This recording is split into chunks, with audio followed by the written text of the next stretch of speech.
Hello, everyone. How's everyone tonight? Good evening. Let's get my notebook out. With all the latest technology in today's day and time, I still like to use a notebook pad and pen.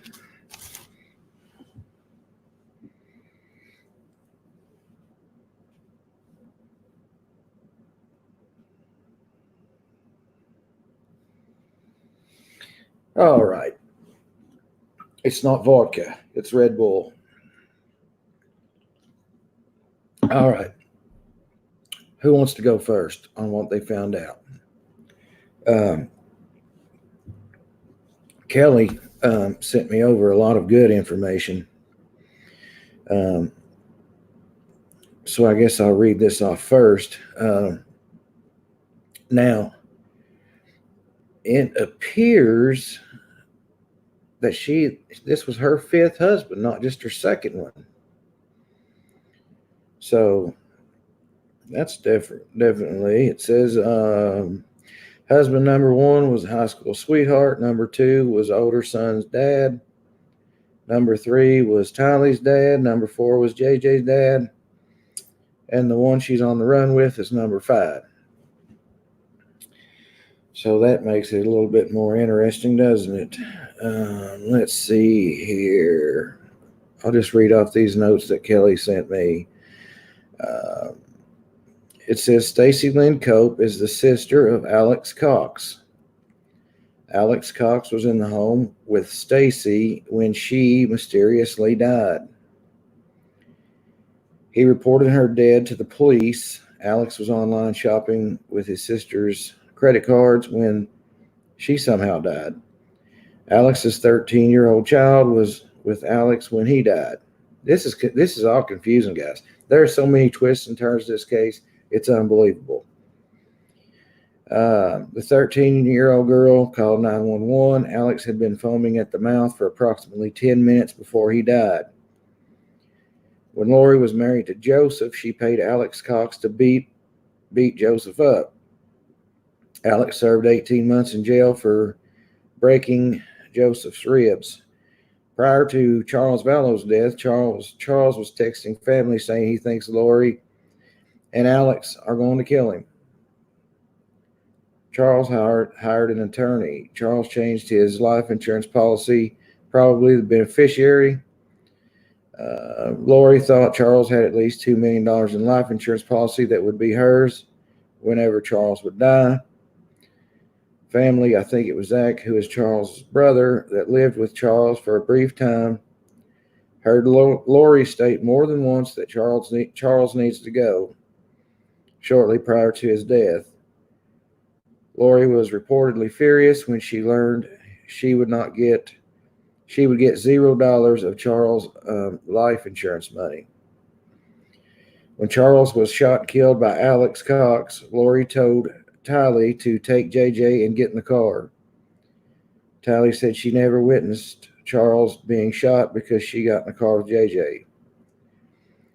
Lori then gets in the car and drives JJ to school and drops him off there. Lori returns home and then calls 911 to report Charles has been shot. Lori calls Colby Ryan and tells him that Charles had a heart attack and died. Colby Ryan drives to the home and sees Alex with a banged up head and asks what happened to his head, and Lori and Alex tell Colby that he just hit his head on something. Alex Cox, Lori's brother, before his own death, took Tylee's Jeep, and when it is reported that he drove to Brandon Bordeaux's home and tried to shoot to kill Brandon. The Jeep and I think Alex are on surveillance video, and the police have the video. It sounds like Melanie might also be on surveillance regarding this too. Alex thankfully wasn't successful in killing Brandon. Alex then gave Tylee's Jeep to Colby Ryan. The police or FBI have seized the Jeep from Colby for forensics. Brandon divorced Melanie, and a few weeks after their divorce, Melanie remarried someone from the cult, R.E. Chad Daybells people. Before Tammy Daybell dies. Lori Vallow has been shopping online for wedding rings and a wedding dress. Uh-oh. That's not good. Number 2, weeks after Tammy's death, Lori married Chad Daybell in Hawaii. 9 months prior to Tammy's death, Chad Daybell opened a life insurance policy on her. So, Jesus. So it sounds like this was a well-orchestrated plan that who knows how long it had been being planned for. Now, what I'll do is, that's what I've got, and most of that goes to Kelly. What I'll do is I'll just start in order. Number 1, the financial status. Dawn was going to work on that. So and she was also going to do, did the school contact anyone? So if she wants to write out what she found out, I'll stick her information up on the screen, and then we'll go to the next one. If that's okay with you guys, how we do it.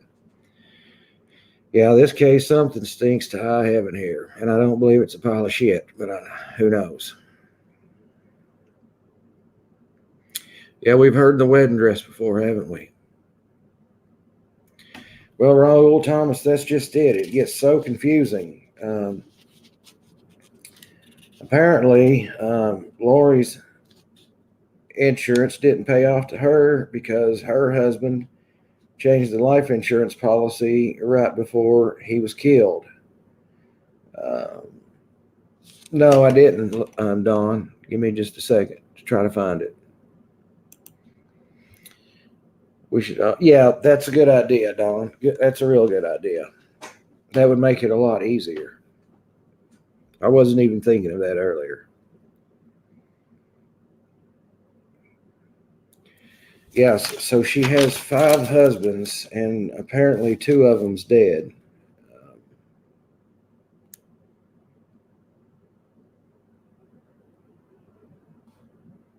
Damn, there is more twists and turns in this case. And it sounds like to me that 2 of the most common reasons for someone to get killed is involved in this case: sex and money, in no particular order. Hello, Kybell. How are you? Someone needs to check the signatures on those insurance policies. It sounds to me like somebody needs to be in custody getting questioned.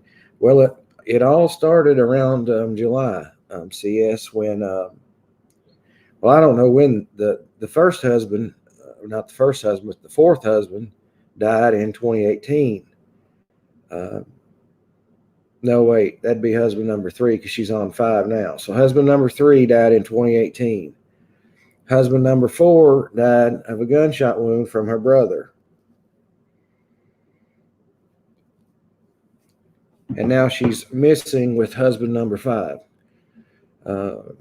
So Dawn has a really good idea from now on, instead of me doing this during the lives. And actually, if you guys want to right now, email me what you found out, and I'll bring it up on the screen, and we can all look at it. And just when you send me the email, make sure you send me what your YouTube name is, because that's what I've got you listed down as. Hello, Stephanie. Hello, everyone. I haven't said hello to anyone tonight like I usually do.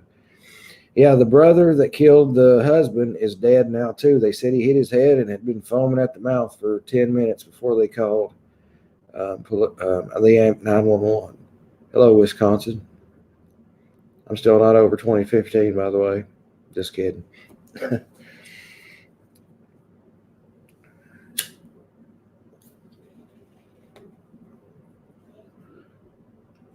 Okay, email it and just make sure you put your YouTube name.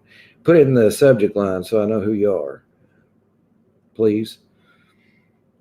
I won't expose. If you don't want your email exposed, I'll black it out somehow. Angelina. Yeah, anyone that doesn't want, actually, if you don't want your email exposed, just put that in the email, and I'll just read it instead of putting it on screen for us all to read. How about that? The husband number 4 was shot and killed by the wife's brother out of self-defense, it said. Number 3, they said, died of a heart attack, but now they're not so sure. So we've got 3 dead spouses, a couple that's newly married, 2 kids that are missing. It sounds like they're in some sort of religious cult. And it's just unreal, everything that's twisted and turning with this case. So I'm going to check my email and see if I've got anything yet. Okay, it looks like someone typed up a timeline for us. Okay, so I've got, whenever we get done reading everybody else's findings, someone here, let me find out if they left their, I don't want to reveal their name.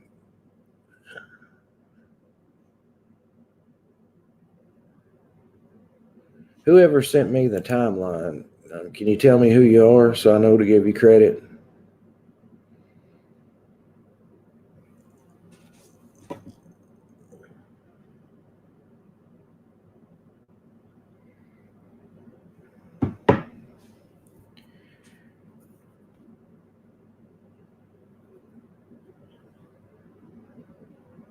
Okay, so Mary Beth Wiley is who sent the timeline over. Yeah, this is concerning the 2 children missing from Rexburg, Idaho.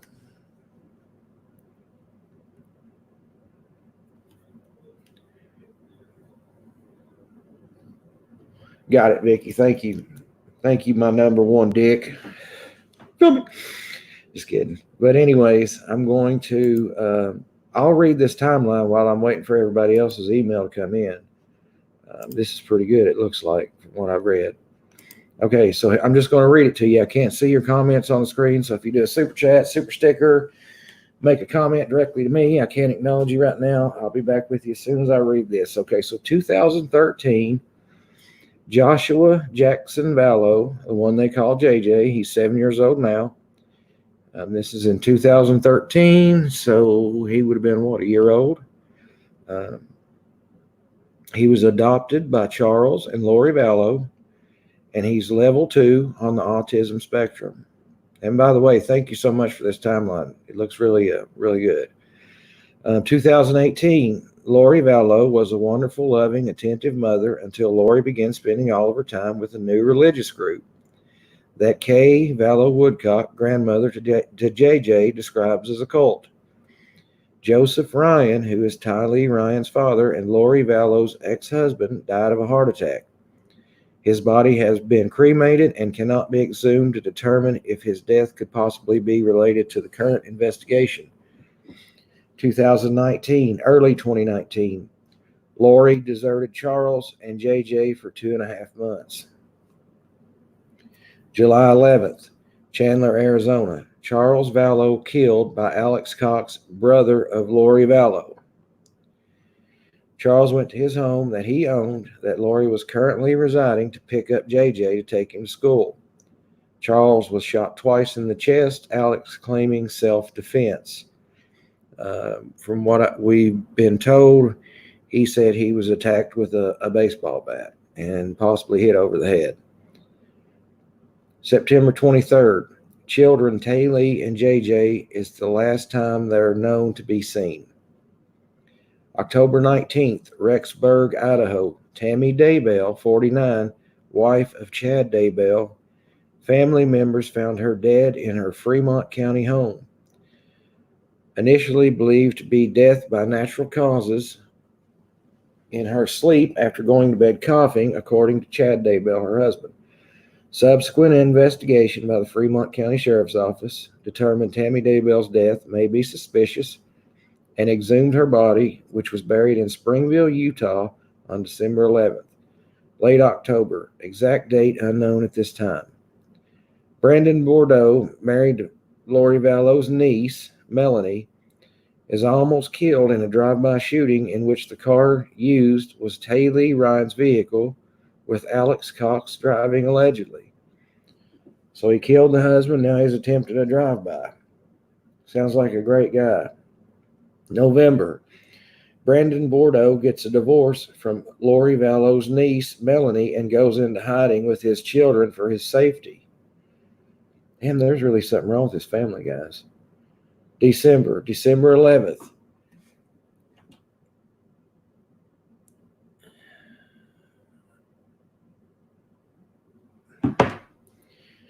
Tammy Daybell's body is exhumed. Tammy Daybell's autopsy is conducted. During the course of Tammy Daybell's death investigation, the FSCO were made aware of two missing children, Tay Lee and JJ.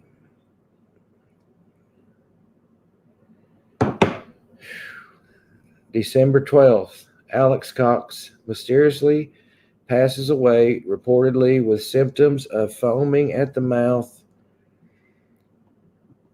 and complete loss of bodily functions. December 21st, Kay Vallow Woodcock posts plea for her grandson, Joshua Jackson, JJ Vallow, via Facebook. December 23rd, attorney Sean Bartholic issued the following statement on Daybell's behalf. Chad Daybell was a loving husband and has the support of his children in this matter. Lori Daybell is a devoted mother and resents assertions to the contrary. We look forward to addressing the allegations once they have moved beyond speculation and rumor. Well, like we talked about earlier, they could eliminate speculation and rumor if they would come forward and talk. December 26th, which is today. Mary Beth believes this may be the most ridiculous statement to ever be released by the parents of two missing children. Yeah, okay. So you got two missing children, and this is your statement. This is a statement from the parents of two missing children. Now think about this while I'm reading this, that this is the parents of the missing children, or the step-parent and parents. Chad Daybell was a loving husband and has the support of his children in this matter. They're 17 and 7. I don't think the 7-year-old can legally support his father in this sort of decision. Lori Daybell is a devoted mother and resents assertions to the contrary. Well, if you'd come forward and speak, there wouldn't be assertions to the contrary. We look forward to addressing the allegations once they have moved beyond speculation and rumor. I tell you how you could remove a lot of speculation and rumor by coming forward. Mary Beth believes this is the most ridiculous statement to ever be released by the parents. Important information and number to the Rexburg, Idaho Police Department, the number to the National Center for Missing and Exploited Children. And the sources for this timeline is Kay Vallow Woodcock Facebook page, Fox 13 Salt Lake City article by Adam Herberts, Gray Hughes Investigates YouTube. So thank you to all those people. Thank you. Let's see here.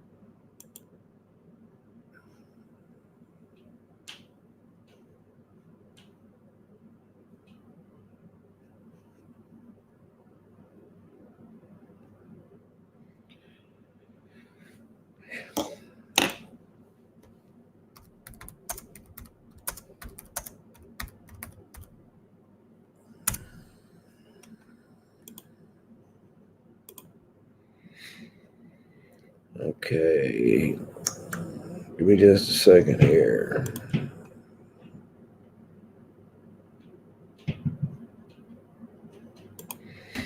Okay, these are the occupations of Chad Daybell and Lori Daybell, Lori Vallow Daybell.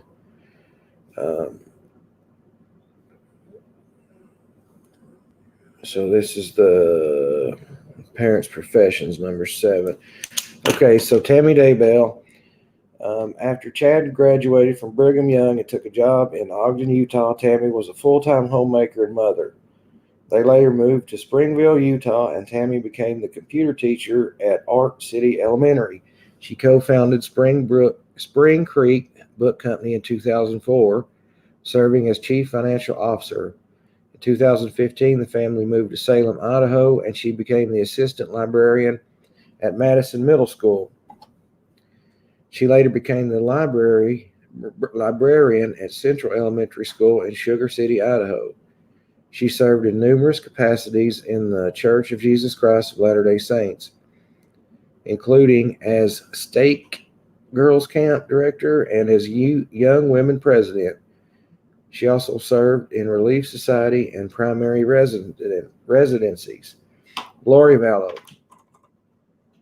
She was a podcaster affiliated with religious group LDS, participated in podcasts with Chad Daybell on the Preparing a People podcast network. Boy, that sounds like a tongue twister. Preparing a People podcast. I'm unable to locate any additional sources related to her occupation. Chad Daybell.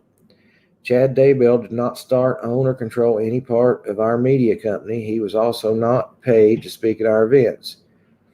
We also do not share any of Chad Daybell's or Lori Vallow's beliefs if they're contrary to the Church of Jesus Christ of Latter-day Saints. So that's from Preparing a People, Podomatic.com, a statement from the website. Kay Vallow Woodcock posted on Facebook that Joshua Jackson is her grandson. JJ was adopted in 2013. Kay alleges that Lori changed when she began spending all her time with the new religious group. Okay, we've already went over that. Chad Daybell, he was the author of the Latter-day Saints oriented books. Sources cite over 25 books. He was previously managing editor at Cedar Fort Incorporated in Springville, Utah, a regional sales manager for Access Computer Products in Provo, Utah for 2 years, and a cemetery sexton, which is a caretaker of a cemetery in charge of making sure that all of the upkeep and maintenance gets done on a regular basis, along with maintaining the safety, security, and appearance of the cemetery. In Springville, Utah for 4 years in the 1990s, he was also a copy editor for the Standard Examiner in Ogden, Utah. According to the LinkedIn provide, he has a bachelor's degree in communications from BYU, Brigham Young University. And the source for this information is heavy.com. Okay, so let me see. I'm telling you, a lot of you guys should have been damn detectives.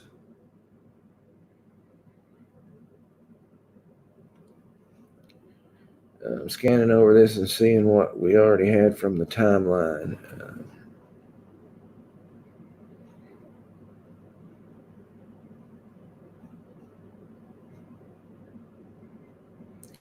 So on 11/26/19, Rexburg Police Department attempted a welfare check on JJ at 565 Pioneer Road in Rexburg, Idaho. Extended family had not spoken with Joshua since September and were concerned. Chad and Lori indicated Joshua was staying with a family friend in Arizona. Police learned that day that Joshua was not with that family friend in Arizona. Note, Lori's ex-husband was shot in Chandler, Arizona by Lori's brother. Alex Cox also died. Man, there's just, Jesus, so many twists and turns in this. Search warrants are executed on 11/27 at locations associated with Lori. This is when they learned that Lori and Chad had abruptly vacated the residence and left Rexburg.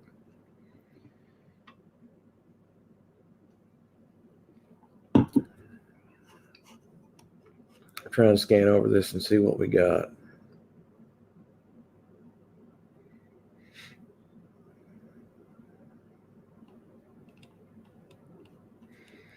Man, that is some good work right there, guys. And that is from Manda, Texas gal. So, Jesus, that's good work right there, guys. Thank you, Manda. A lot of you guys should have been detectives, and I'm not even kidding.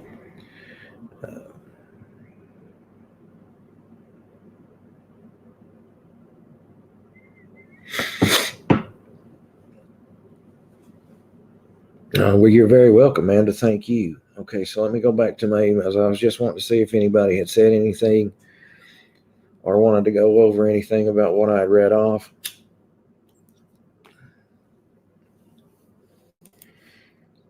$135 in the room and 38 likes. If you don't mind, please hit that like button for me. It's a free way to support my channel. Candy King, we're going over the 2 missing children from Rexburg, Idaho.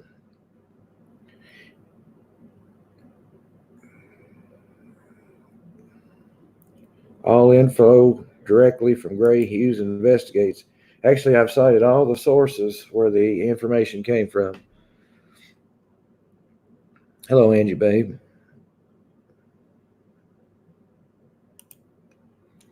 There are a couple of Facebook groups that have a lot of interesting information as well. Okay. Do you want to cite those Facebook groups, Kelly, or no? It's up to you.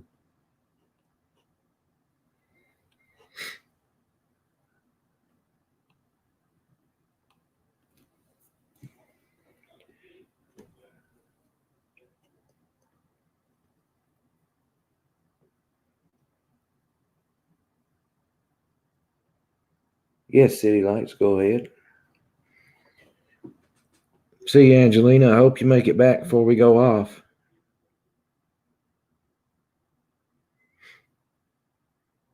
Okay, so Kelly's going to give us the. Kelly said she doesn't watch Gray Hughes, so she certainly didn't get her info from his video.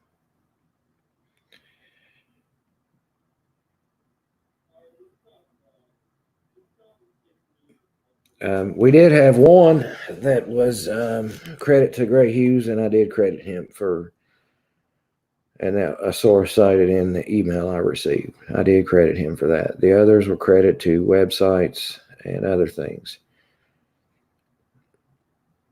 A free way to help you out. That's from my girl, Christina Randall. Thank you. Christina Randall, I love that channel. I ain't gonna lie to you guys. I've started watching her, and guys, Braun skipped over this part in my notes. Chad Daybell wrote a book called One Foot in the Grave: The Strange but True Adventures of a Cemetery Sexton. Sorry about that, Amanda. I was just scanning over it. I was trying to not go over stuff I'd already went over, so I apologize for missing that.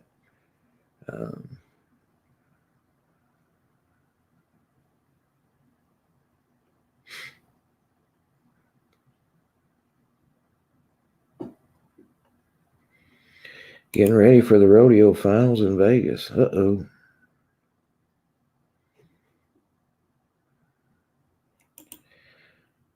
The info is available on other places besides Gray. Gray is a wealth of information, but not the only place. I spoke directly to the reporter, Adam Herberts, as well. I did see that. She sent me the screenshot. I think what happens, guys, is a lot of times some people, they'll watch a YouTube channel, and that person will have the same information because that person, he or she, has visited the same websites to get their information from. So a lot of times, if someone's just watched a video from another YouTube channel and the same information is being passed on, they automatically think you got it from that channel, and that's always not necessarily true. Now, if we use information from a channel, we will give that channel credit.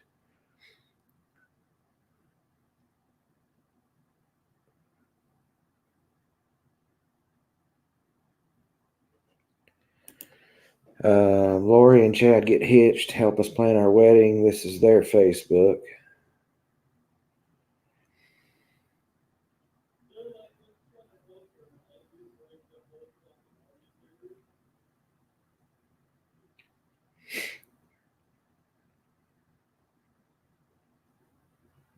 Hello, Triple H. How are you tonight?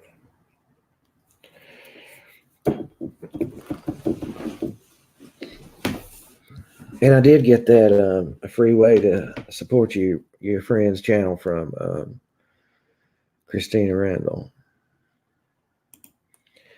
Disappeared 7-year-old Joshua Vallow, 17-year-old Taylor Ryan. Nosy Crime is one of the group that's small and has a lot of info. I'll get the other and post it. Okay. Okay, Kai Bell, have a good night. Hope you make it back before we go. So the name of the is Nosy Crime. Is one of the group that's small. Okay, and has a lot of info.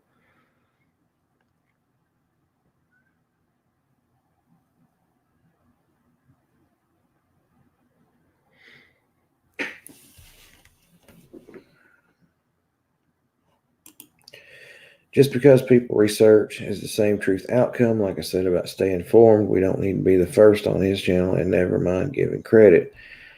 Yeah, I think, as long as we get the right information out there, we do give credit when we.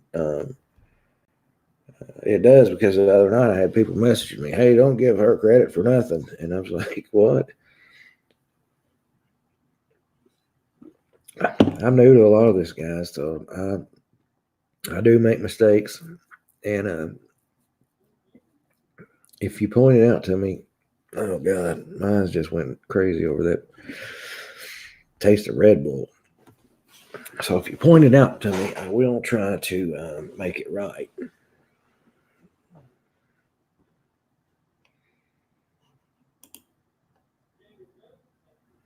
I'm all doped on crystals. Uh-oh, Diane, that's not any good. Hello, Jennifer. How are you? Hello, kind heaven. Fox 13 discovered transactions on October 16th on a Venmo account appearing to belong to Tylee. Yeah, I seen that actually earlier.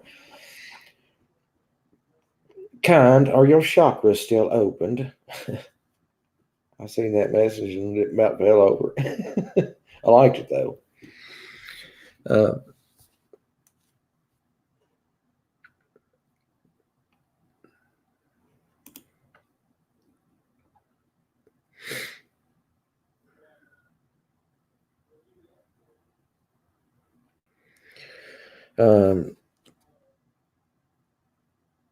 Ginger says not wanting to change the subject at hand, but just asking for prayer for the Broussards. Can't have an open casket. We figured they couldn't, but it devastated Tammy, Heidi's mom. So that's awful.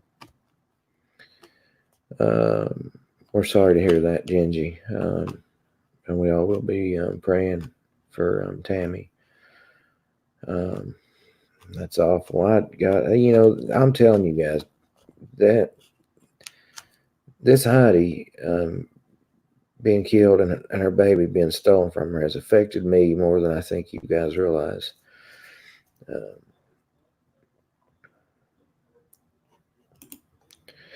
Former friend of Lori's, who is remaining anonymous about her infatuation with her new husband's beliefs. She witnessed Lori become obsessed with Chad's books, she said. Diane says her chakras blew up the Christmas tree and the Santa sacks. That's a lot of explosive force there. Yeah, Genji, will you please tell the family that we'll be praying for them?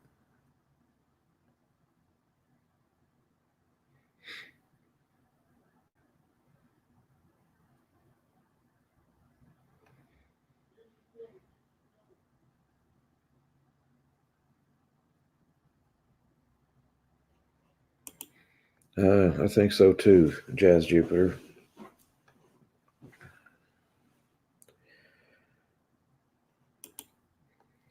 Did you see Chad's interview from 2011 talking about his millionaire neighbor saying they would give all their wealth to the prophet, which is now Chad, according to him?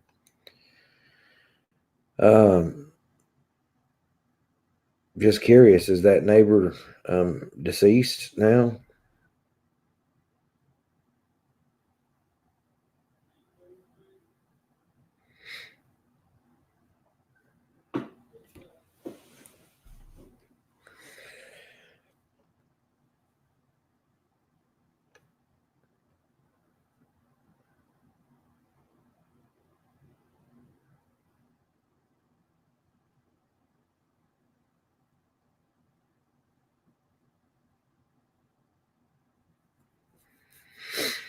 Yeah, that's a good question. Does anyone know how many followers Chad has since he's calling himself a prophet?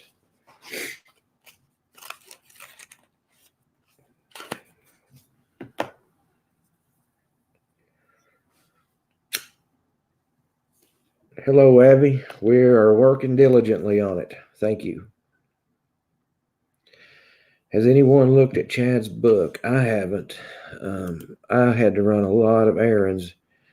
I didn't find out anything. It's lucky Kelly sent me some information over. I would have been barehanded. He writes books about the end of the world and how to prepare for it. This happened about 4 years before Lori would eventually marry the author. Um, that is a good question about how many followers he has if he's claiming to be a prophet, because that could be a good, valuable piece of information. It's Chad Daybell kind. He's the one of the spouses. He's number 5 to this lady he married. This story is out of Rexburg, Idaho. There's 2 missing children with the cases. Don, I think we got plenty of information from other people, so I think we're looking good tonight so far.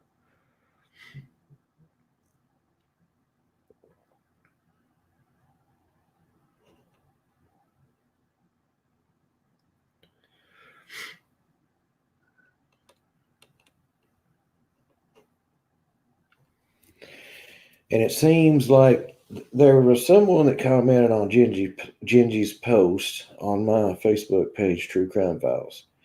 Now, they're trying to raise money for the funeral and for other expenses after this horrible tragedy to their daughter. And somebody comes on there with the comment, well, we heard that the city or the state's going to pay for the funeral. The city or the state's only going to pay for $6,400 of the funeral. The funeral is going to be close to or over $11,000. That's $5,000, guys, just for the funeral, not counting their other expenses. If you're going to make a comment, something like that, please check your information before you make that kind of comment, because it's enough that what they're going through, and they don't need to be questioned about what these funds are for. If you donate to people, donate to them with the kind heart and with the notion that what you're doing is what it's for, and you can't control anything else. So the best thing to do is, if you want to donate, and then don't question anything. Let it go. You didn't donate, so you could question in a few days on where the money went. So donate with a kind heart. And not always worry. And I know we live in a world where there's a lot of scammers and scamming going on, but guys, these people lost their only daughter, and now there's well, she just said $15,000 just for the funeral. So that's a difference of $9,000, guys. That's a lot of money. So that money needs to be raised, and if they're wanting to raise it, and you want to donate. If you don't want to donate, don't donate, but don't question people on stuff like this. It's a hard enough time as it is. Please believe me. I'm not trying to be smart or hateful or anything like that. I'm just trying to say, put yourself in these people's shoes for just a few minutes. I'm sure they would give every penny of this money back to have their daughter back. So just think about that, guys, when you start to make a comment.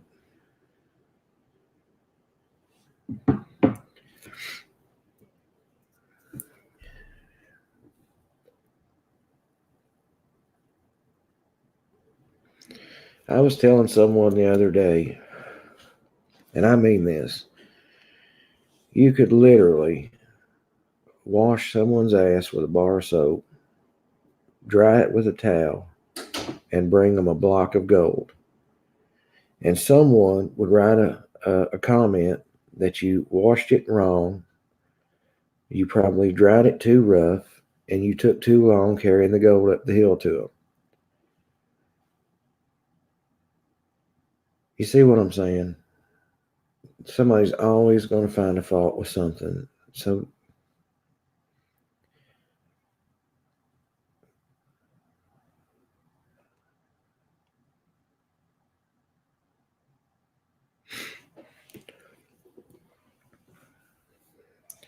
and Genji, you're welcome to put anything you want on my Facebook page. But just do know that it is possible somebody could screenshot it. I know you was a little bit worried about that. Somebody could screenshot it and let other people see it. Thank you, Chef Betsy. Where do we donate? Genji, is the Facebook fundraiser still up on my page? I think I seen it earlier. Or can somebody put the link up to the? Now, is there a different fundraiser for the funeral, Ginger, or is it all the same? I've got Chef Betsy on the screen wants to know where to donate.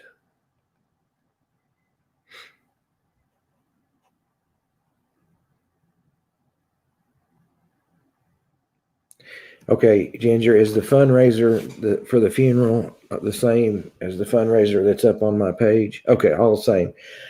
Chef Betsy, if you go to my, hang on a second, I'll go to Facebook and grab my, I'll grab the link for you. Give me just a second.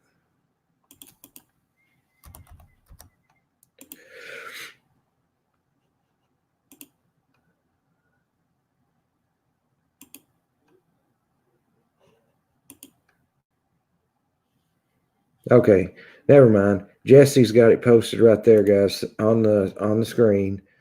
If you go over here to the chat, click on that link, and you can donate directly to the Facebook fundraiser page.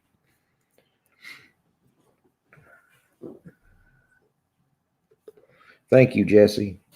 And the mods, guys, they work hard here. Let me just tell you. Number one, they put up with me. That's the hardest job that they have. But I put up with them too. But we all have to listen to each other. I see things they don't. They see things I don't. And we work together as a team. We don't have the chaos and the confusion that other channels have. We a lot of times have a group conversation every night after the live. We go over things and we work together, and that's how it should be.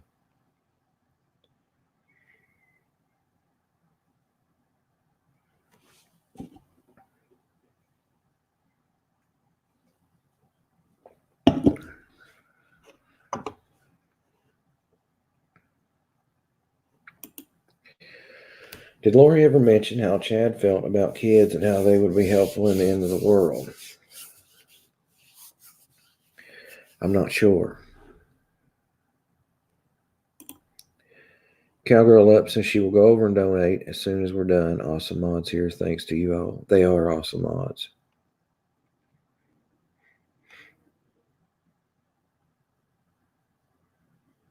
I don't think so.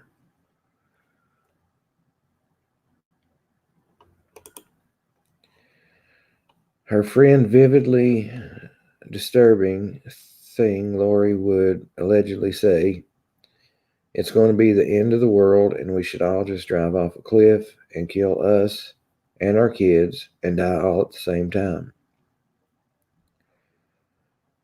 Wow. And there is Kind Heaven. It's not a GoFundMe page. It's a Facebook fundraiser page.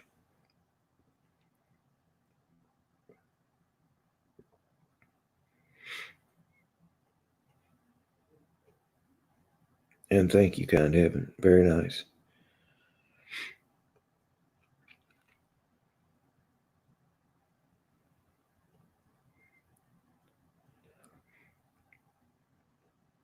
I believe that Ginger has a Facebook that you could send, or not a Facebook, but a PayPal that you could send it to, and then she could send it over to the Facebook fundraiser if you wanted to do it that way. That's completely up to you.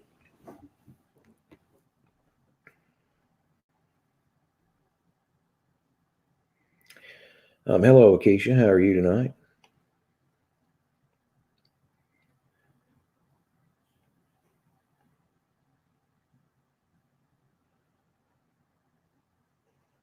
That's a good comment. Chad might be a prophet, but I don't think he's a prophet. I like that.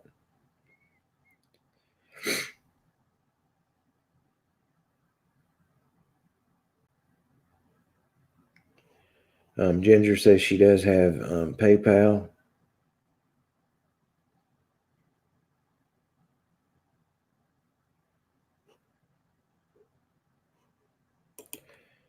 Captain of My Soul asks, can you send your PayPal, Gingy me?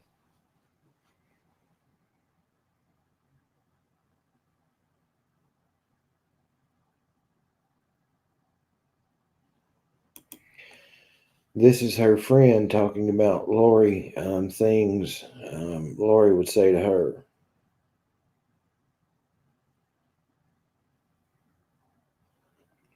Gingy said they also have a Zelle account set up too.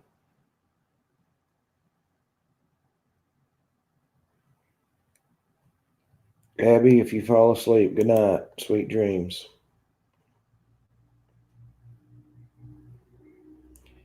Gingy says let her gather some info and she'll be right back. I love the way you outwitted CBD.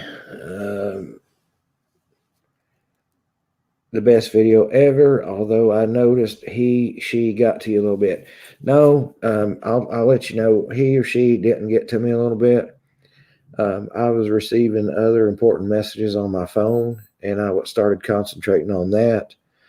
I thought the same thing. I thought people was going to think that he got to me or she got to me.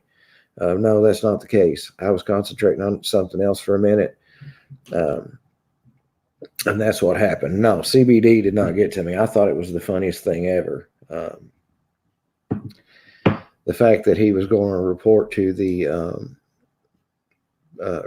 to the police and then register me.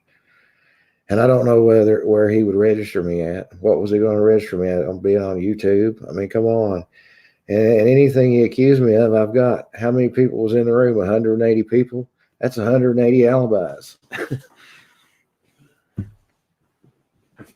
Actually, Tally Girl, it is a lot we went over. It would probably be better if you just watched the replay, because if I went over it, it would be another 40 minutes.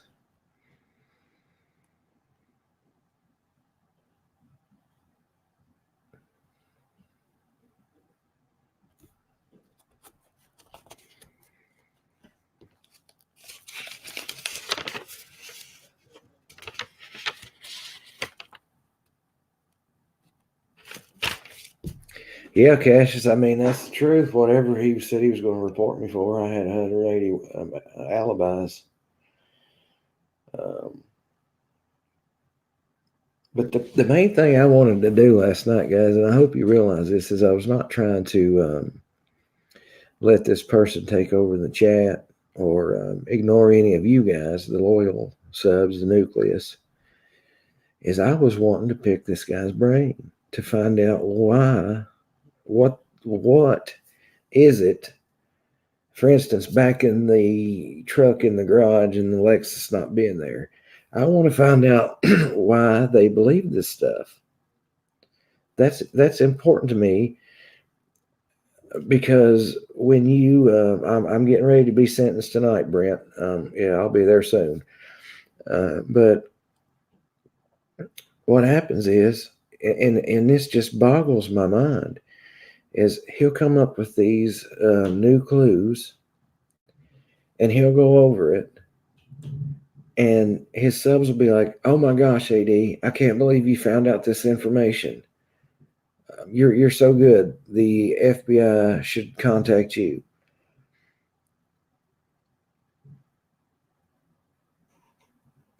Can we help Richard Marks? I know that's what you were thinking of. Sad. Yeah, that's what came to my mind. Now, from what I understand, he has been placed in Dawn or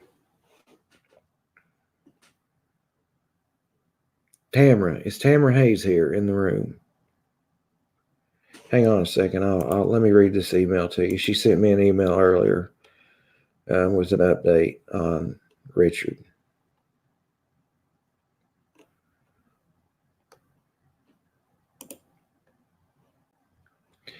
Tamara says she just wanted to give an update. He was admitted to the hospital last night on a mandatory 3-day hold. That's basically a suicide watch. They still haven't given him any pain medication. Colorado is a death with dignity state, so it's not illegal for him to starve himself to death. And to think he even worked in the healthcare industry and he has been treated like this is sad. She said, no need to reply, just wanted to update you. So he is in the hospital on a 3-day hold, basically a suicide watch. But he still has not been given any. I don't understand. Did they not wean him off of all this pain medication, or did they? Dawn, it's the Richard Marks. It's the Facebook video I showed last night at the end of the parody. He's the guy that's he's going to starve himself to death. Hang on, guys. I'll show you guys the video. Give me just a second.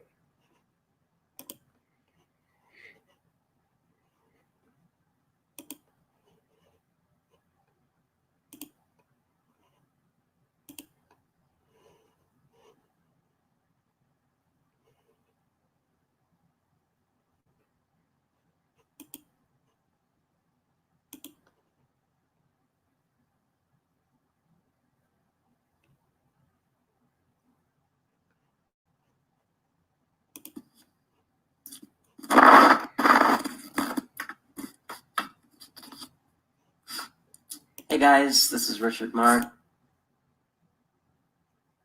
Hang on a second.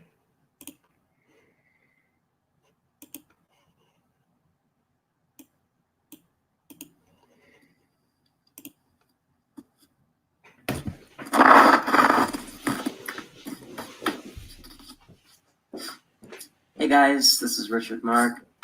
Just giving you a quick shout out. I've gotten a lot of responses from the video that was sent out.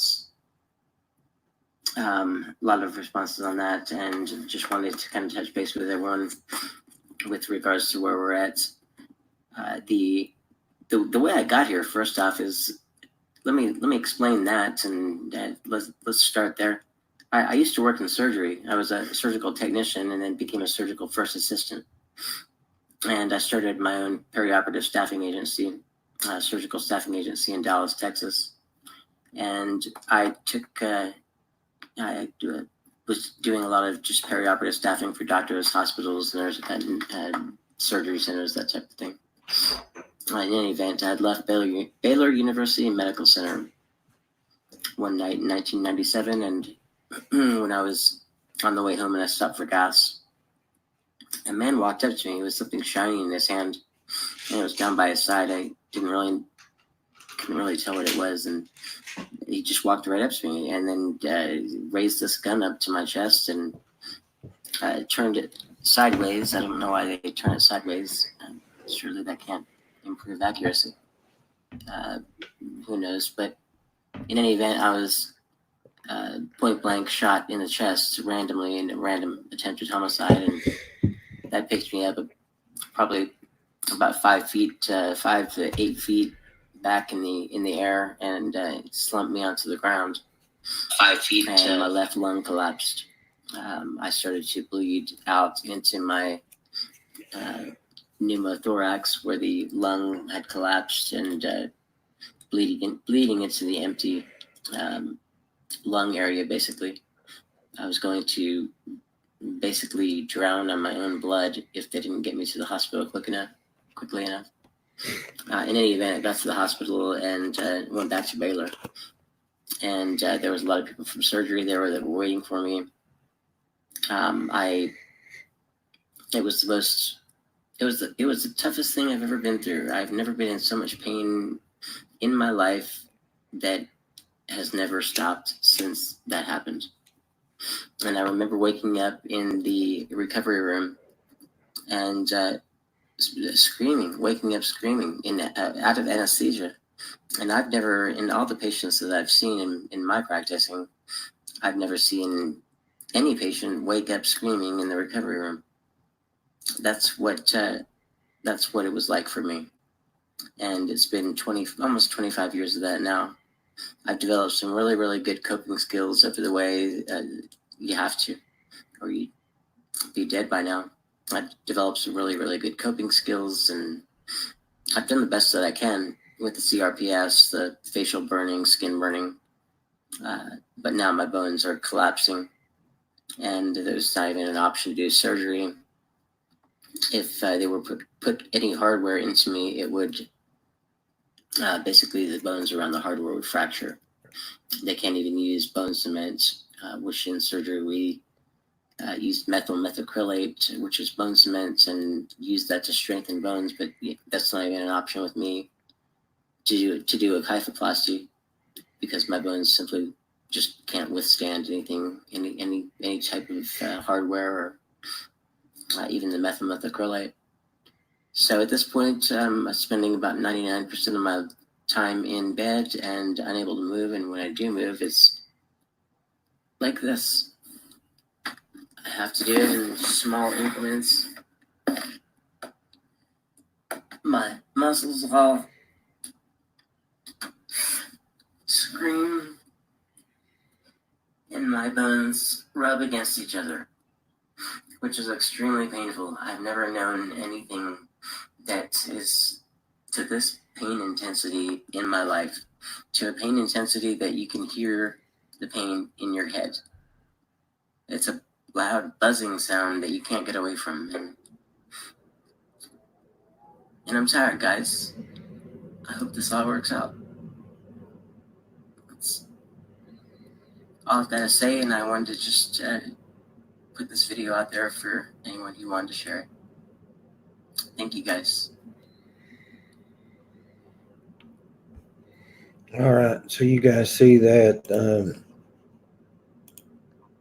That's the story that I wanted to go to last night, is why I got, it had nothing to do with CBD. I wanted to cover this email I received about this guy, Richard Mark from Colorado. He was shot in the chest. He's in a massive amount of pain. Apparently due to some laws or some kind of strict pain management, anything, who knows. They're either not giving him any more pain medication.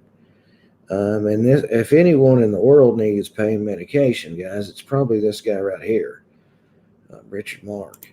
And so what he's done is he's decided to do, he's going to end his life by starving himself to death and not drinking fluids, which in the state of Colorado is legal. It's called death with dignity. You are allowed by law to take your own life by starving yourself to death. And starting yesterday on Christmas, he decided he was going to stop eating and drinking. Now, an update today is they've placed him in a hospital under a suicide watch. Apparently for 3 days, something like this. So I don't understand, if you have the right to death with dignity and you can starve yourself to death, why is he placed in a hospital on a hold for 3 days on a suicide watch? Um,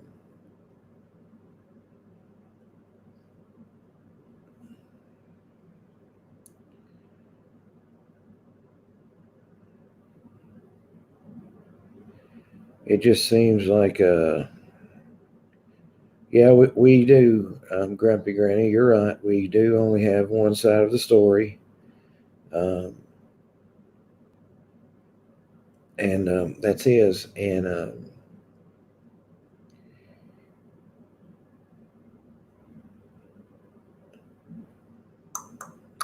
I don't know, Cassius. I don't know how they'll handle that. I just know that he's making the decision that he wants to starve himself to death.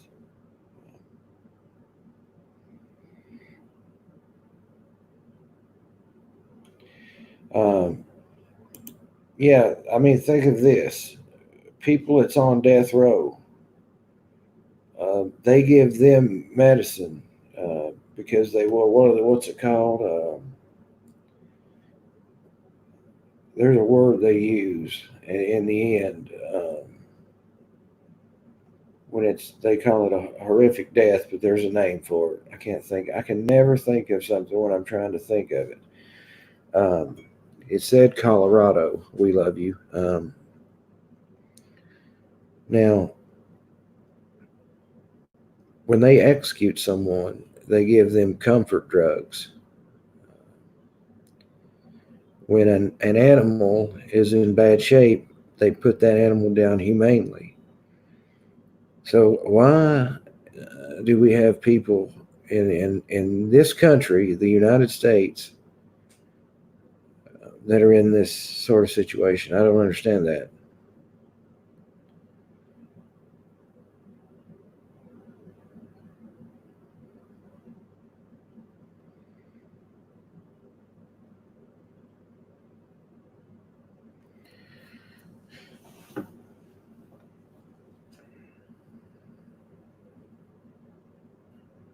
Okay, let me see what Genji's email is here.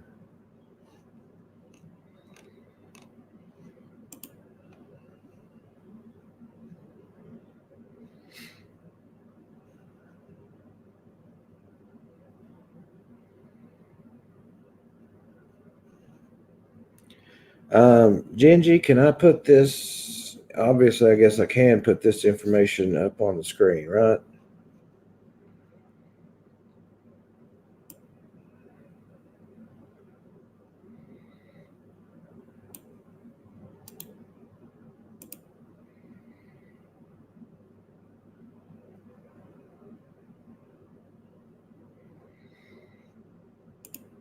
Okay, give me just a second, guys.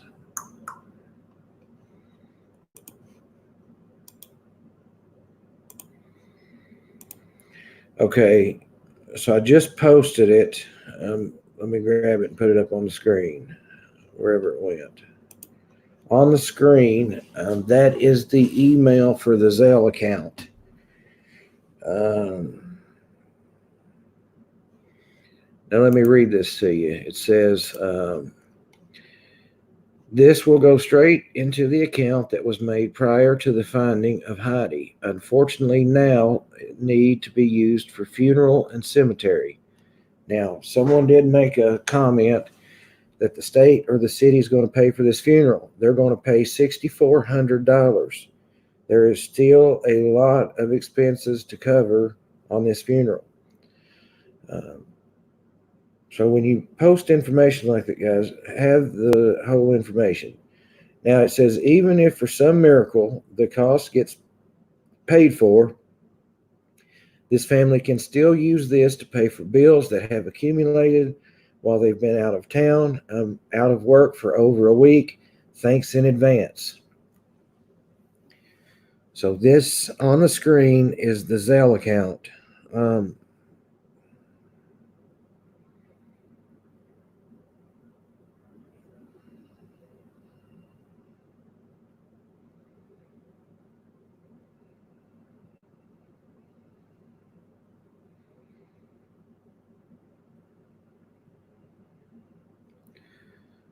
Okay, so that is that. Now, also, Now, for the people that said they didn't have the Facebook, they can use the Zelle, right? It's about like PayPal, correct?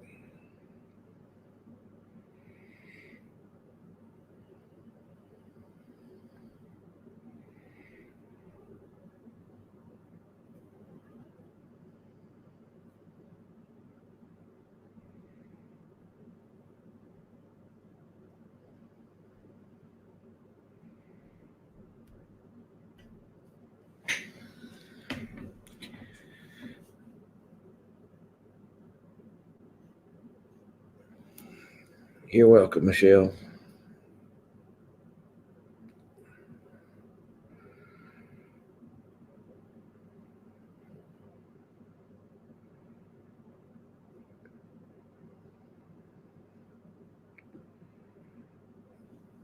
Sorry, guys, my son's messaging me.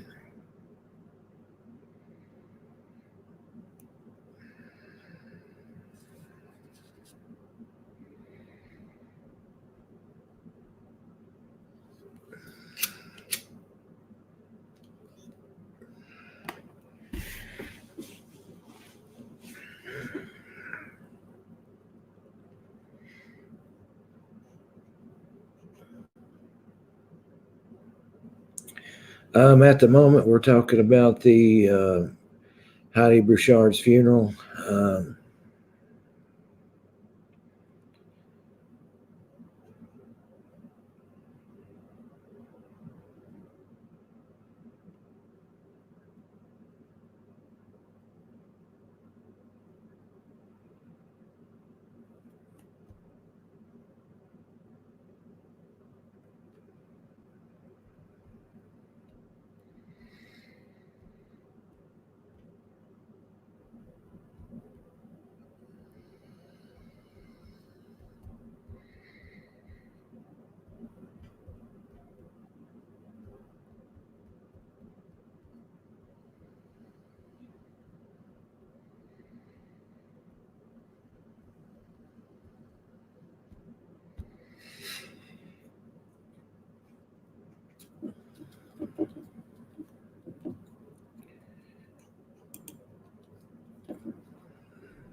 a lot of states have this law they call death with dignity, where they're allowed to starve themselves to death. You can also donate at all Chase banks. See the other email for the info. I'll put it up again. This is the email for the Zelle account.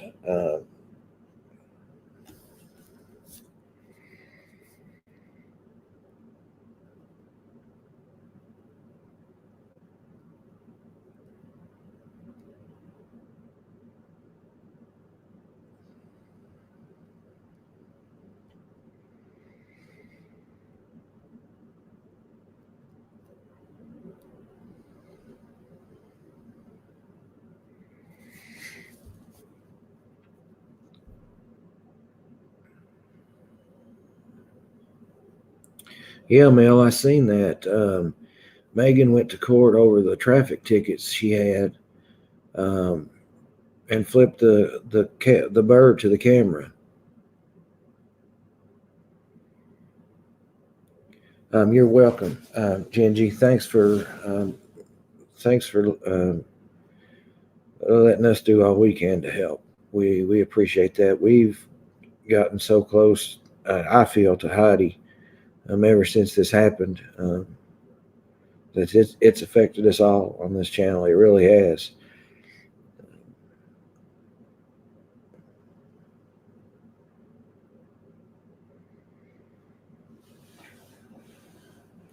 So Jesse has the Facebook fundraiser for Heidi up in the chat, and I have the email for the Zelle account. And like I said, guys,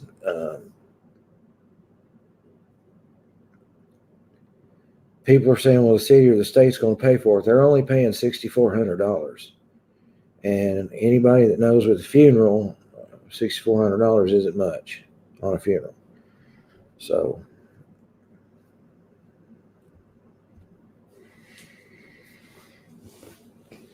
just donate out of kindness. Don't donate out of anything else.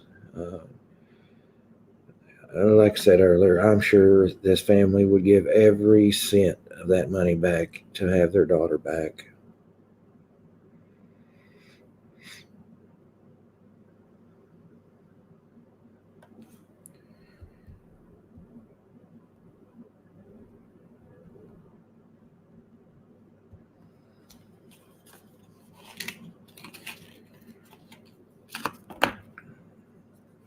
Well, thank you, JoJo. I have enjoyed my holiday. How about yourself?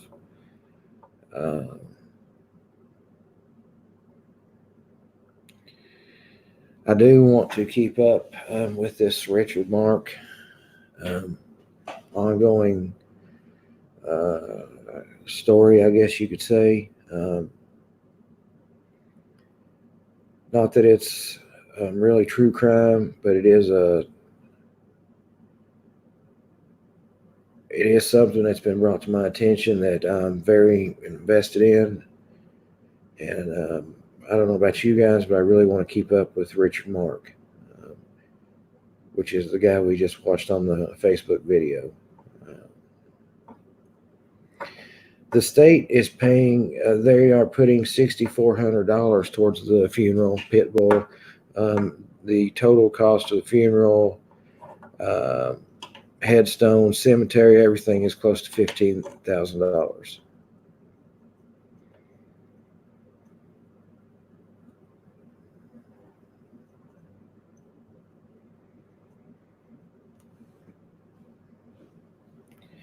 Yeah, she deserves an amazing funeral. She really does. I just can't believe that the actions of one selfish, evil person could do this and just shatter so many people's lives. Gingy said they buried her father-in-law at the same place and it was $25,000. Yeah, in other words, the state is paying something, but it's just a partial payment. It's not paying for the full amount of the cost.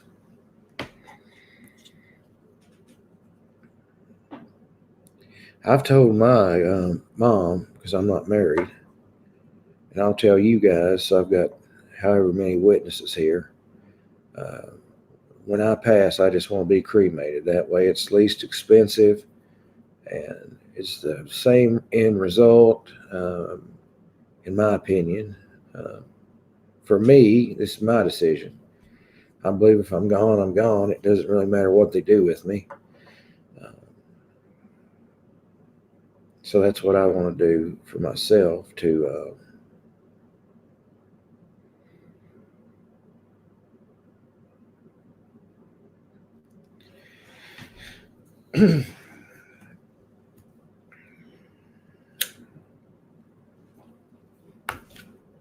I'm probably going to smoke this cigarette and go. We've had a lot of information tonight on the Rexburg, Idaho case. A lot more we can come out. I didn't even release all that I received in the emails tonight. So there's more that we can go over tomorrow.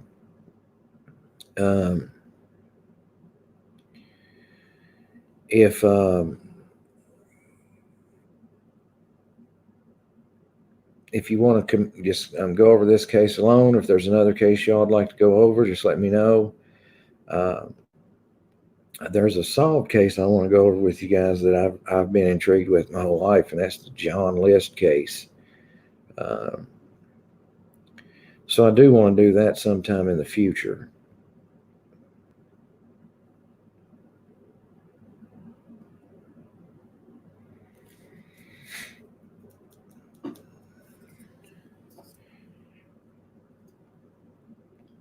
My Facebook group is True Crime Files. And you have to answer the 3 questions or you don't get admitted. That's just part of it. That's part of the admission process. If you don't answer the 3 questions, we basically don't even get a notice that you've asked to join the page.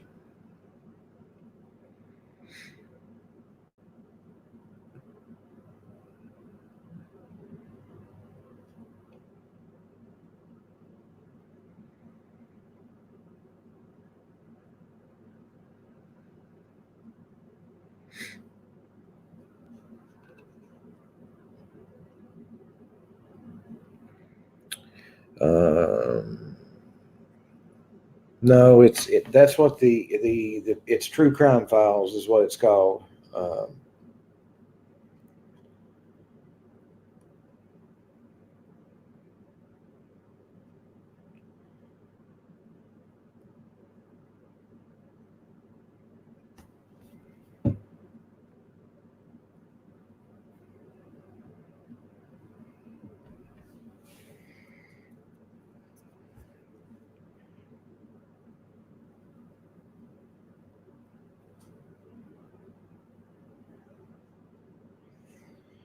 It's just unbelievable about these 2 kids in Idaho.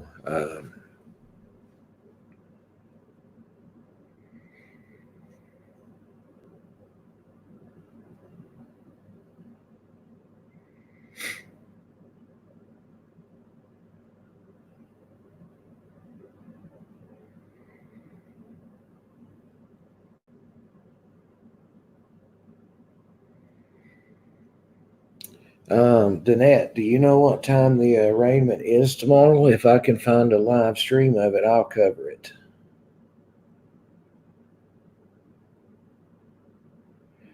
I am Coyote. I don't know. I don't know if these people have political connections. It sounds like they probably have a good deal of money. Everyone knows that money can buy you just about anything.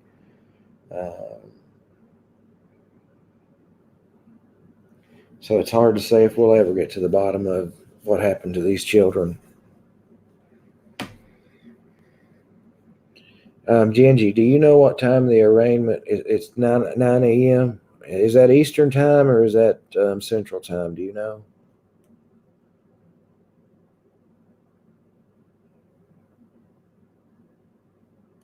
Oh no, I cannot cover the arraignment tomorrow. I have to be in another town at 11 a.m.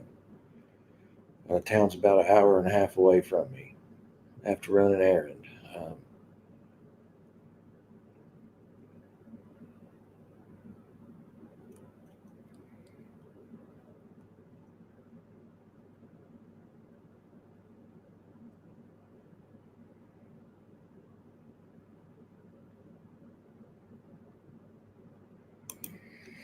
Oh my God. Just saw a woman in Boston threw her kids off the roof of a parking garage and then jumped off herself 8 stories high.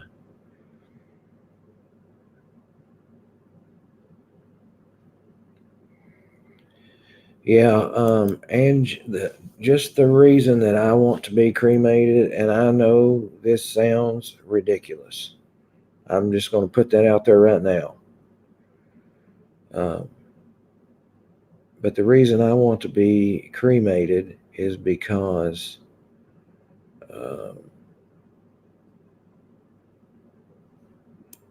I'm afraid, and like I said, I know this sounds ridiculous, but I'm afraid that even after they bury me, what if I come back to life?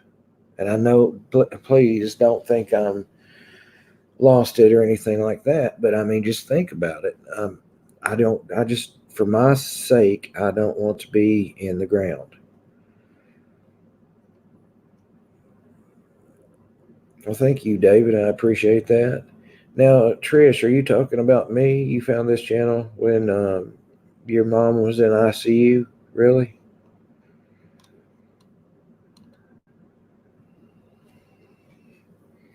I'm serious, Queen. I know it's crazy that someone thinks like that, but I mean, it just for instance, if I was in the ground and something happened, and you've heard about people that's come back to life and stuff.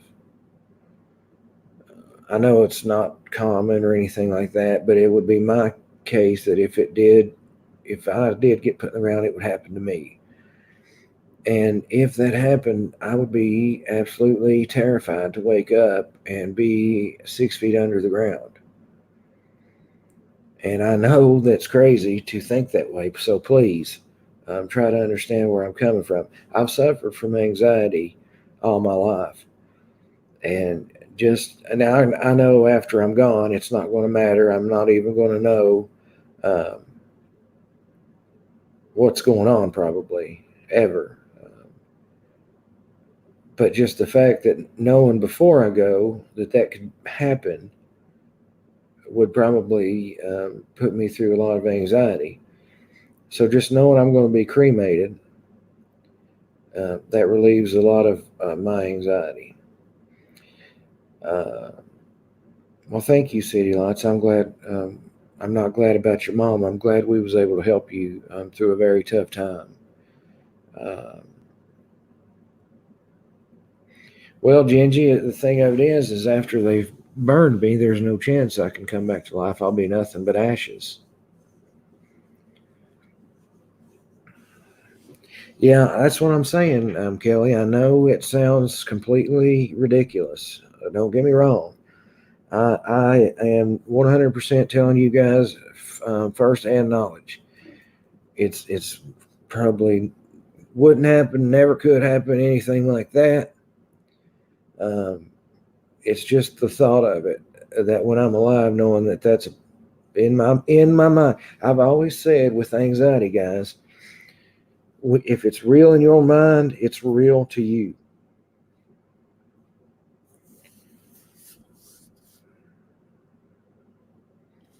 Well, thank you, City Lights. I mean, you're welcome here forever, as long as I'm here. And I'm glad you found us, and it helped you uh, through your um, through your mom going through that. And I'm just glad we could help you, and you're here with us. Nobody's here alone when they're here with us.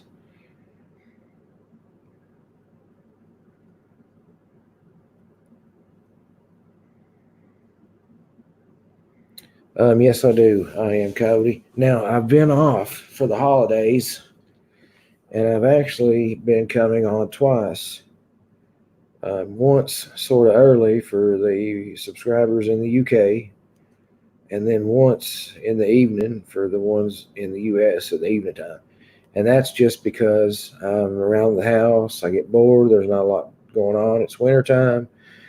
Um, and a lot of you guys ask me that's in the UK to do that, and I don't mind. I enjoy spending the time with you, probably more than you like spending the time with me, to be honest with you.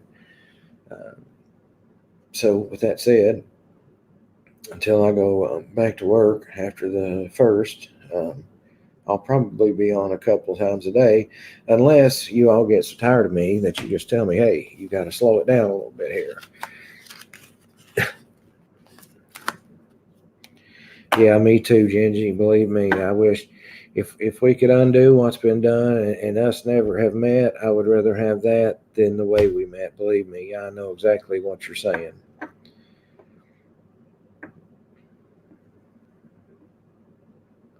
And thank you, Gingy. I appreciate it.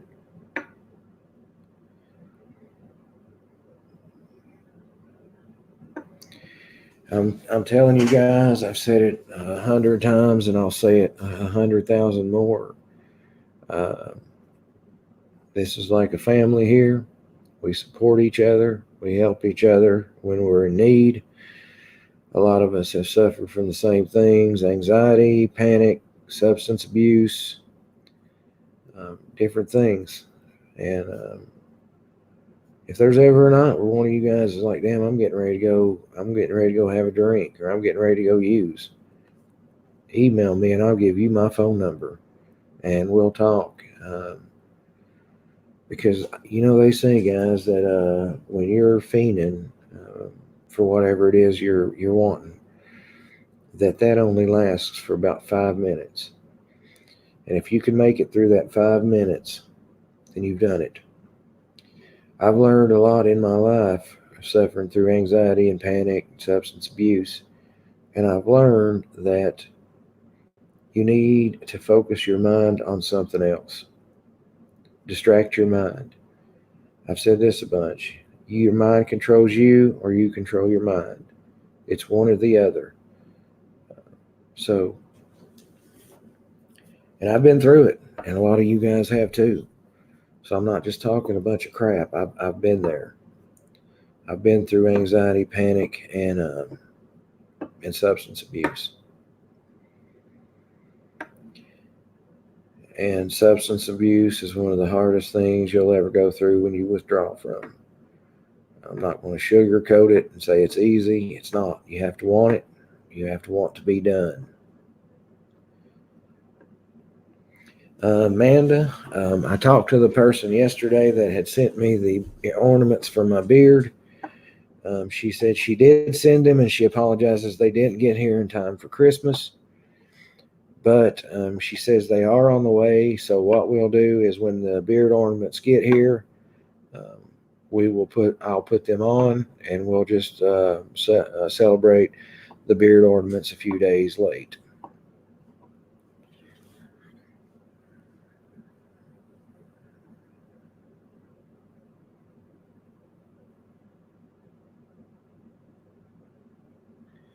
Yeah, the main thing is you have to distract your mind.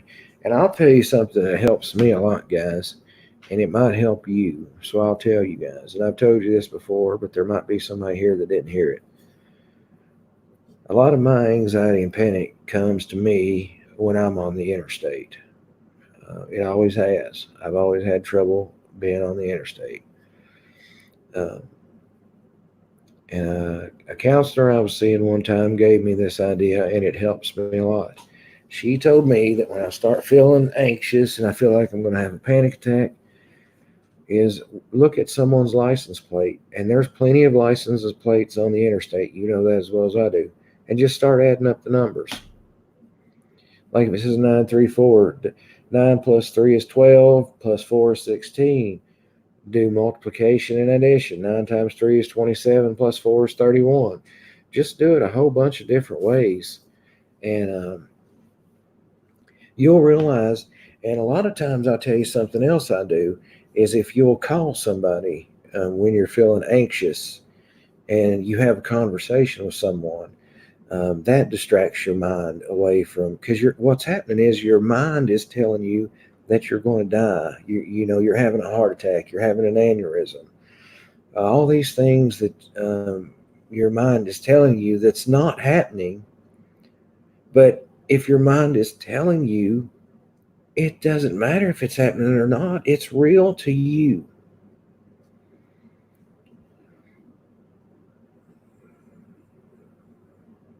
So focus your mind on something else. I'm telling you, it works. It has worked for me. Now, not everything works for everybody. What works for me might not work for you. So if there's any of you guys that have coping mechanisms you'd like to share, one night you can come on or just leave them in the chat. I'll put them up on the screen.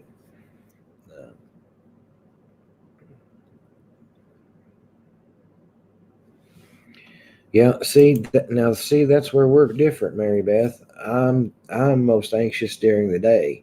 At night, especially like when I go somewhere at night because there's not a lot of traffic, you can get through an area pretty quickly. If you're on the interstate, there's not a lot of other traffic. But during the daylight, when it's daytime and there's a lot of cars and it's crowded.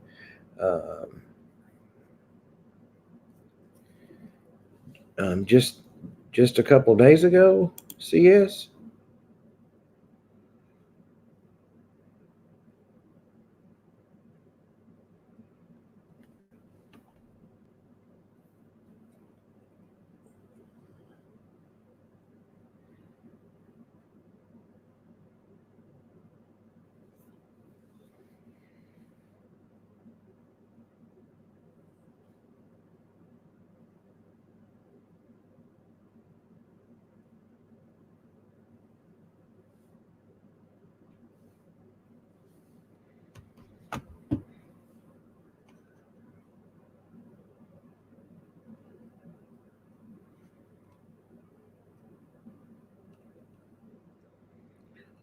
Yeah, and another thing, guys, is we have so many nurses in this room. Ron Moxley, yes, we got the call Christmas morning. He was killed in front of his children. Oh my God. That's horrible, CS. Is there anything you need or anything like that? Is there anything we can do?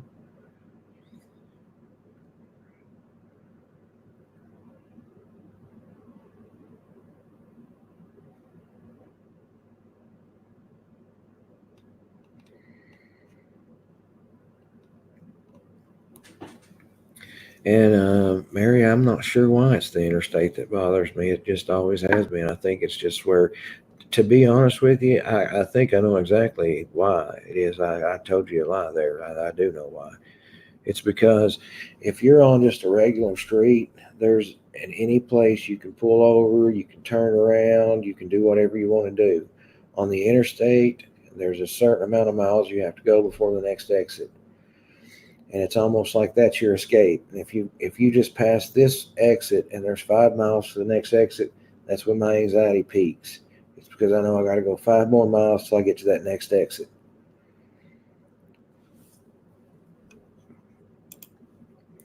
Braun, he was 27 with 4 children. Prayers needed for now. There's a fund being put together for the children. Well, if you don't care, when you get the fund set up, let us know what it is, and we'll share the link for you.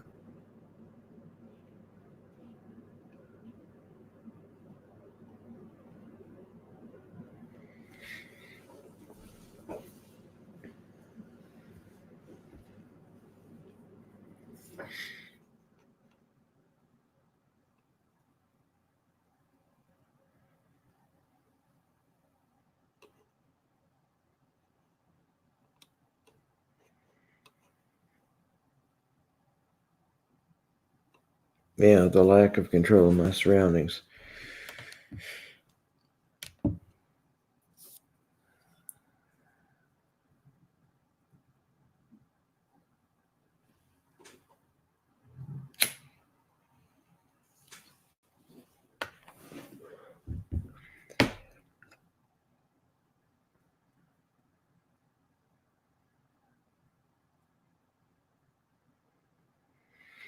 And I've also noticed this, guys, with myself.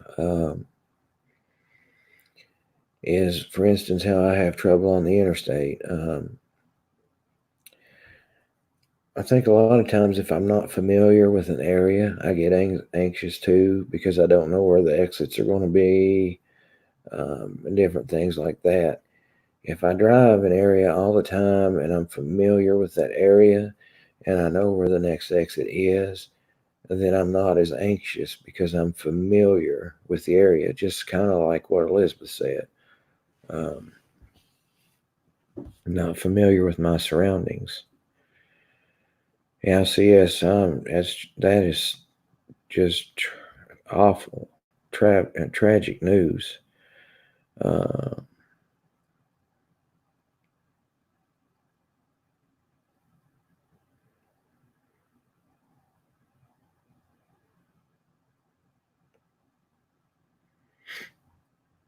okay, CS, just let me know. Let me go look and see if there's anything I know to do right now.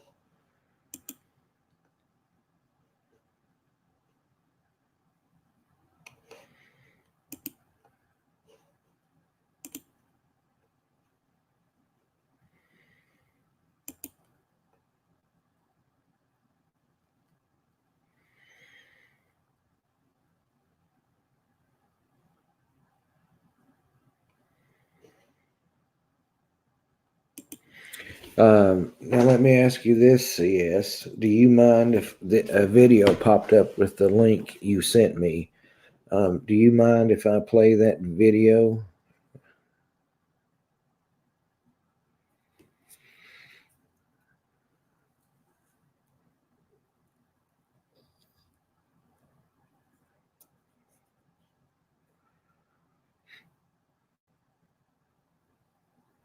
Okay. So she sent me a link and it has a video with it. So I'm going to play that video.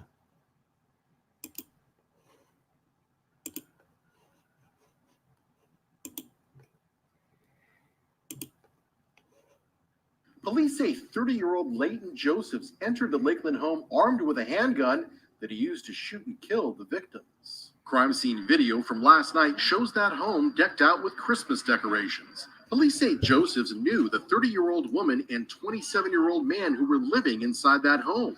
Detectives say after shooting the victims, Josephs then took his own life. Tragically, that double murder-suicide happened while 4 children, all under the age of 10, were also inside the home. Josephs did not harm those children. Detectives say they immediately began working to find safe care for those children. Now, police say because of Marsy's Law, they are not releasing the identities of the victims or the children. In the newsroom, Josh Rojas, Spectrum Bay News 9.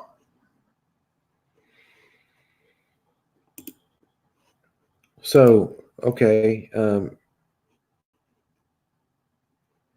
Do you mind if I ask you a couple questions, CS?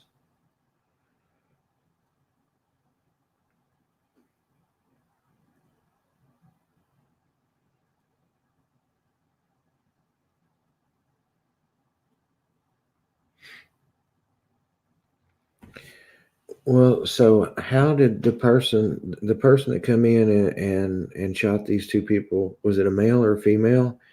And was it, for instance, like an ex, or excuse me, or something like that?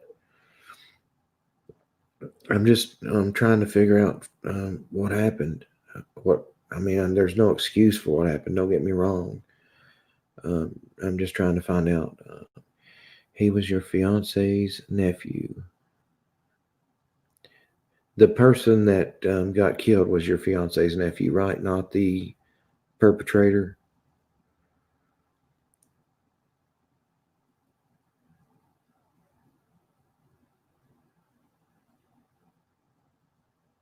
Sorry, Jazz. Sorry about that. Okay. Well, it's still horrible. And you know that's terrible about the children. They've lost both their parents, it seems, and the person killed, his name was Christopher. And were these people the parents to all 4 children?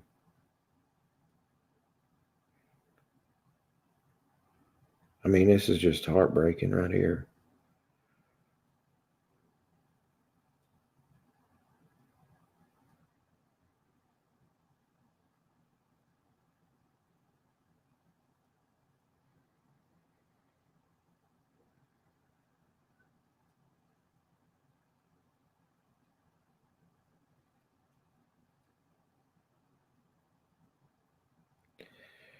I just don't understand why there's so much bad stuff that happens in this world.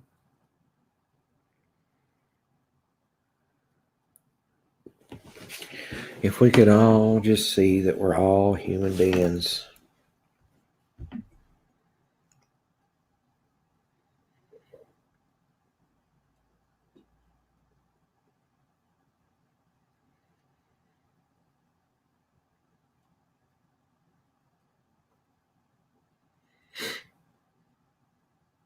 Okay, CS. Well, please let us know when you have the fundraiser links, and we'll share them for you, and we'll help all we can.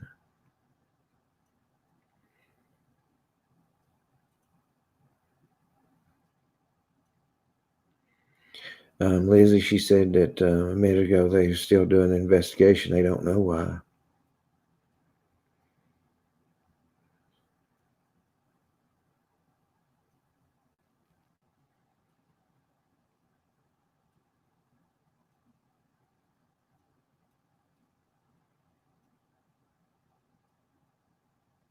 Okay, thank you, CS.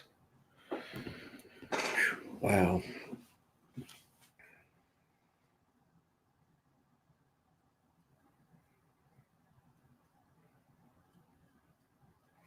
And if you do find out the details of your fundraisers and stuff, and I'm not on a live, just send them to me in an email, and I'll have them before I go on live that night. And I'll post them. I'll post them in the description of my latest live, and I'll also mention it that night.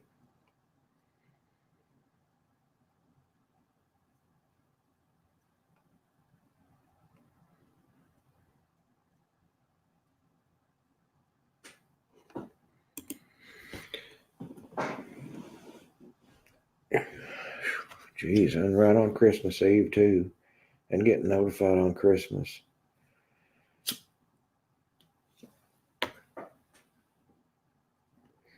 I can imagine, CS. How could you not be? I mean, it's just terrible. It's awful. There's just no excuse for this. We're all humans on this earth. I wish people would quit saying we're Americans, we're British, we're English, we're African. We're all of the human race. That's what we are. Put religion aside, put the race aside. All that stuff does not matter.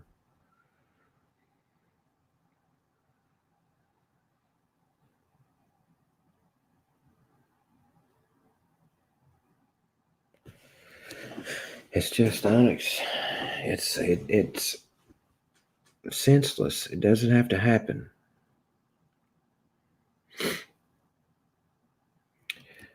Mel, I was watching a show today on YouTube, and it's about homeless people in the UK.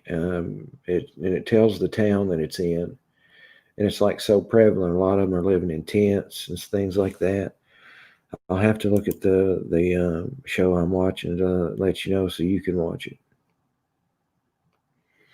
He shot them at 5:30 in the afternoon. A neighbor who heard the shots called the police, and it took officers 4 minutes to respond to the scene.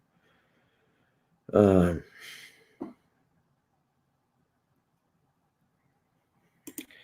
don't understand how people can kill so easily. It is mind-boggling. It really is.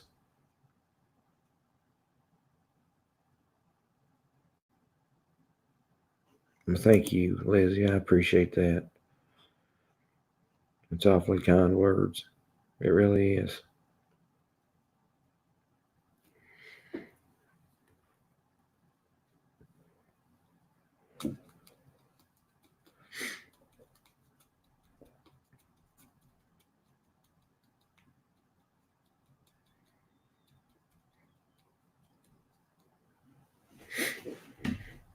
Oh, really, Mel? That's it's I seen the other day. Oh, this is horrible. Think about this for a minute, guys.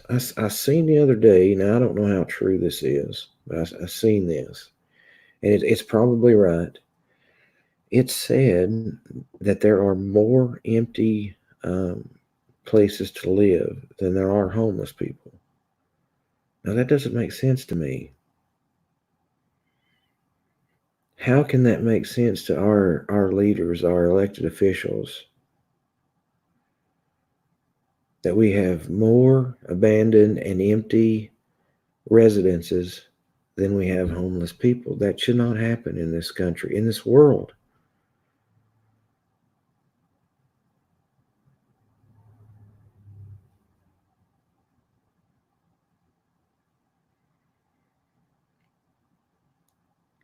We have got to start doing something about this. Empty housing and homeless people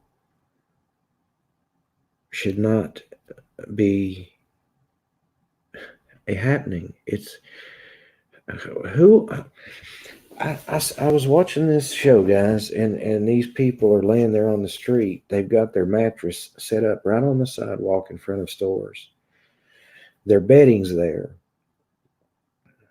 They got all their stuff there in a grocery cart. And you got these people walking by just looking at them like it's normal. And these people are going on with their lives.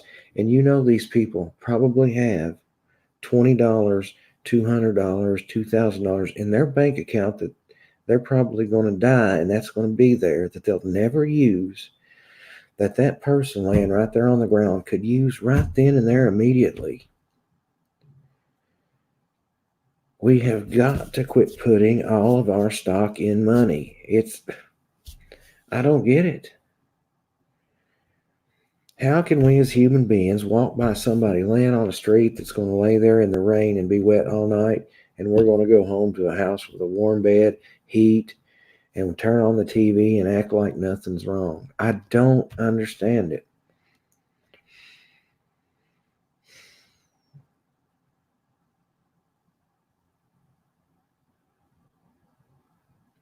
And for what? That money's not going to do us any good when we're gone. Our graves are all going to be the same size. You've got these oil companies and pharmaceutical companies making billions and billions and billions of dollars in profit, and we've got fellow Americans laying on the street with no place to live. And yet the CEO of that oil company has 15 houses. He has a house for every month. He has more money in the bank than he could ever possibly spend in his life. For what?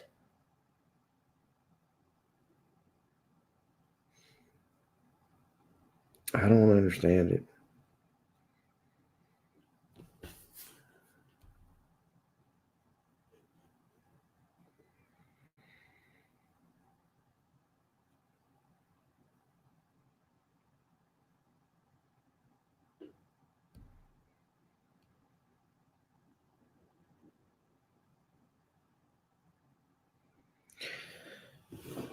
We walk down the street with a bag full of food and walk by a person that might not have eaten 3 or 4 days. We got to change, people. We've got to change.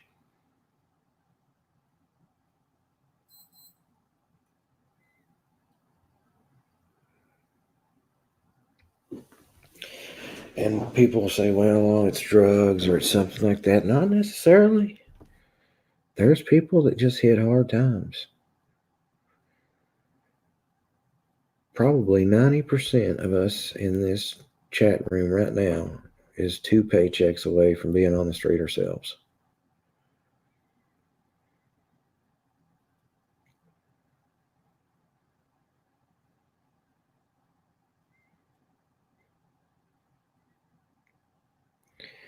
And all in the United States we're worried about is Democrat, Republican, who's going to get their way, who's going to get their way. Who cares?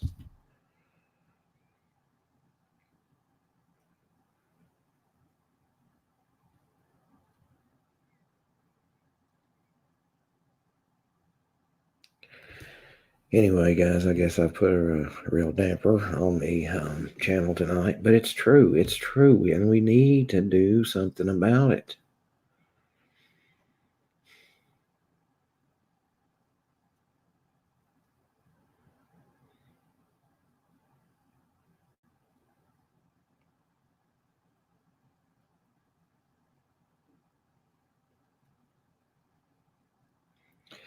Well, I'm sympathetic to addiction too, because let me tell you guys, I went through addiction. And I'll tell you this, I never drank till I was in my 20s. Never drank till I was in my 20s. Never touched a drug until I was 30. And the drugs I touched were prescribed to me by a doctor. He gave them to me every month. Even if I didn't need them, I still got them. People think that it's the addict's fault.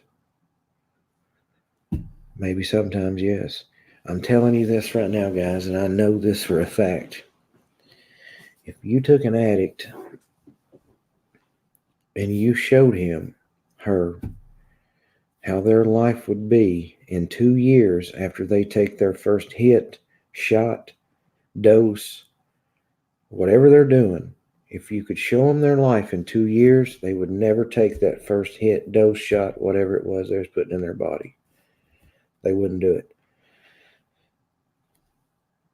The thing about it, guys, people ask me in rehab, and I told them this. Why do you got to have it for, they said. Why do you need it so bad that you're willing to go out here and steal to get it? It's not what it does for me. It's what it does to me when I don't have it. And that's the truth. Oh, but anyway, guys, I've been on for a couple hours, and I'm sure you guys are tired of listening to me gripe. So I apologize that I got going on a rant. But it's true. So just think about it. If you want somebody, buy somebody and they're laying on the street, and you've got $5 extra, what's it going to hurt? Are you going to miss it? No.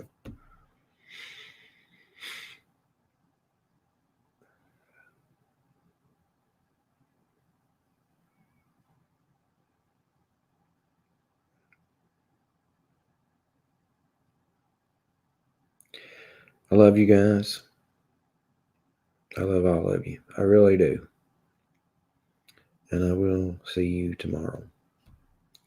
Email me if you need to. Y'all have a good night. And just think about it. Just think about it. Love you guys. Good night.